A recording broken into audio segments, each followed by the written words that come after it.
Selamat pagi Bapak Ibu sekalian yang saya kasihi di dalam Tuhan Yesus Kristus. Senang sekali kita pagi hari ini kembali berjumpa dalam renungan pagi hari ini. Dan semoga kita semua dalam keadaan sehat. Hari ini kita akan membahas satu renungan, yaitu cara memilih iman daripada ketakutan. Bacaan kita diambil dari Yohanes 20 ayat yang ke-19. Ketika hari sudah malam, pada hari pertama minggu itu, berkumpullah murid-murid Yesus di suatu tempat dengan pintu-pintu yang terkunci. Karena mereka takut kepada orang-orang Yahudi. Pada waktu itu, datanglah Yesus dan berdiri di tengah-tengah mereka dan berkata, "Damai sejahtera bagi kamu." Ketakutan yang paling mendalam yang dialami para murid-murid Yesus, yaitu ketika malam Paskah pertama, hampir 2000 tahun yang lalu. Para murid belum melihat Yesus, walaupun mereka mendengar bahwa Dia telah bangkit dari kematian. Mereka kehilangan iman dan pengharapan. Tidak tahu apakah mereka bisa mempercayai berita itu atau tidak. Mereka sangat ketakutan.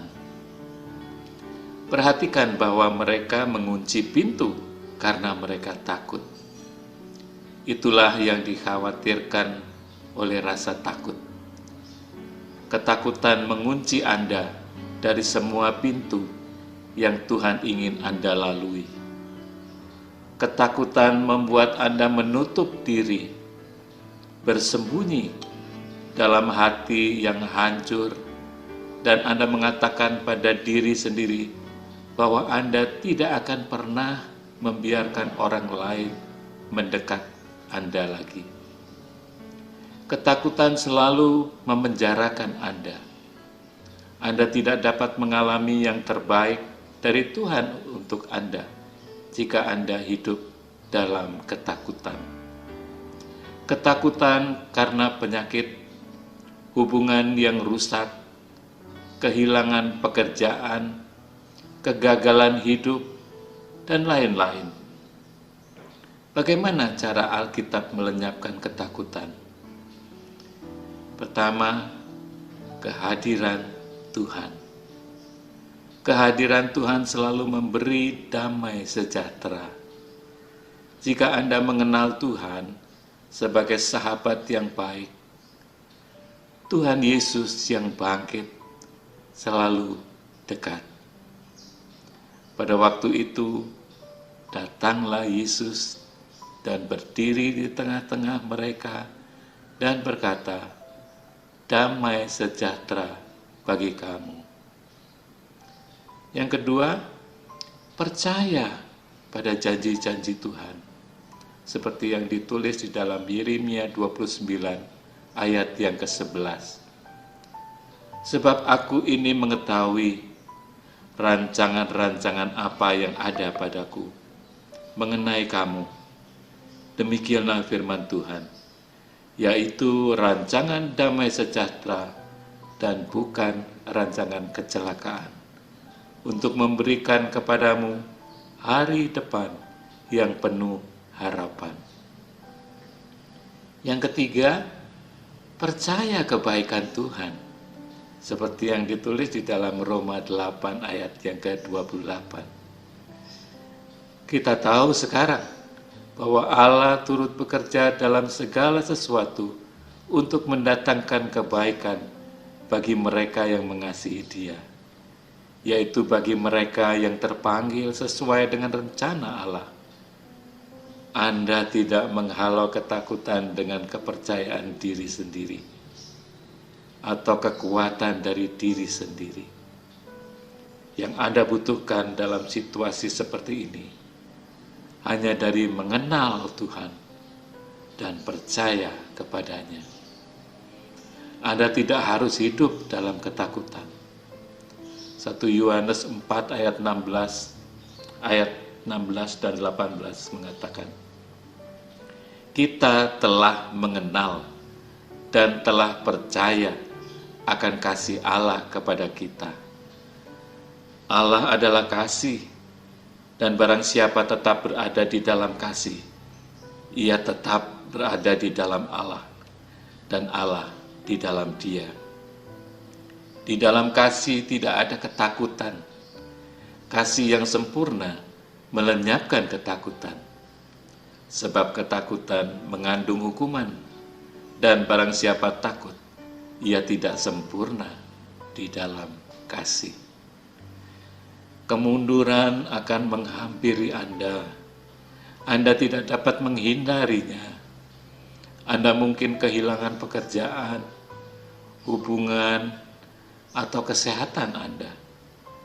Dan ketika Anda menghadapinya, Anda mulai takut. Tetapi Anda tidak harus tetap takut. Berikut adalah 2 langkah penting yang perlu Anda ambil untuk membebaskan diri dari rasa takut. Langkah pertama, ingat betapa Tuhan sangat mengasihi Anda. Dia tidak akan pernah berhenti mengasihi Anda. Kasih-Nya tanpa syarat dan abadi seperti yang dikatakan Alkitab. Ketika Anda mengundang Tuhan untuk masuk ke pintu depan kehidupan Anda, rasa takut akan keluar dari pintu belakang. Kasih dan ketakutan tidak bisa tetap bersama. Dalam kasih sejati tidak ada rasa takut. Tuhan adalah kasih yang sempurna, dan Dia mengusir semua rasa takut. Semakin Anda mengenal Tuhan, semakin Anda tidak takut. Langkah kedua, ingatlah bahwa rencana Tuhan itu baik. Tuhan tidak punya rencana buruk untuk Anda. Itu tidak berarti tidak ada hal buruk yang akan terjadi pada Anda.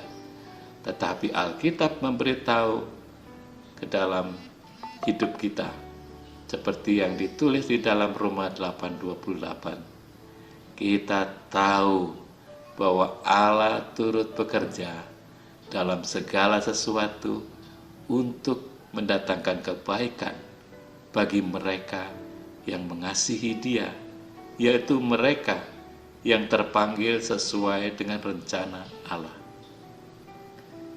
Ketika Yesus mati di kayu salib, Tuhan membawa kebaikan yang luar biasa dari yang sangat buruk. Kedua kebenaran itu menuntun Anda untuk memilih iman daripada rasa takut. Ketika Anda mengalami kemunduran, percaya bahwa Tuhan mencintai Anda dan memiliki rencana untuk Anda menerima kebaikan.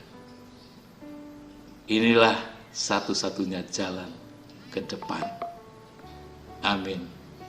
Tuhan memberkati kita semua. Haleluya.